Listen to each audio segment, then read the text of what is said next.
জিগা হাজির করিল, জিগা হলে 7 বছরের বাচ্চা, মেয়ে জাতি, কি নাম জানি কইল। আচ্ছা, যাই হোক। আচ্ছা, এরপরে মরিচ পোড়া দিল। ওর দাদা ছিল, দাদারে বাবা মারা গেছে ও জন্মের আগে। মা আছে, মার বয়স 45, দাদার বয়স 80। আবার ওরে বাড়ি দিল। এটাতে দাদা ক্ষত বিক্ষত হয়ে 2 দিন আগে মারা গেছে। ও না একবার বলতেছে আমার 100 বছরের লাই তেজ্য করছে। এরপরে দিয়া আবার বলতেছে কেন আমার দাদার গায়ে হাত দিলে, আমি যদি ফারিয়ার কোনো ক্ষতি করছি নাকি, ফারিয়ারে আমি ওই কালোটার থেকে বাঁচানোর জন্য আমি তার আশ্রয় নিয়েছি।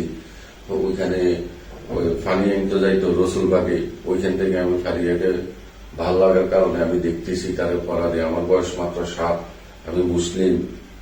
এই আমি যখন আমি সরে গেলেই কালোটাই ওরে কষ্ট দিতেছি, অনেক কষ্ট পাইতেছি। এটা আমি সহ্য করতে পারিনি, এই কারণে আমি আসি থাকি। ও বহুত কষ্ট দিতেছে। এটা ওর ইংরেজি হুজুর আনছ, এটার পানি পড়া তেল পড়া কিছু দিলে লাভ হবে না।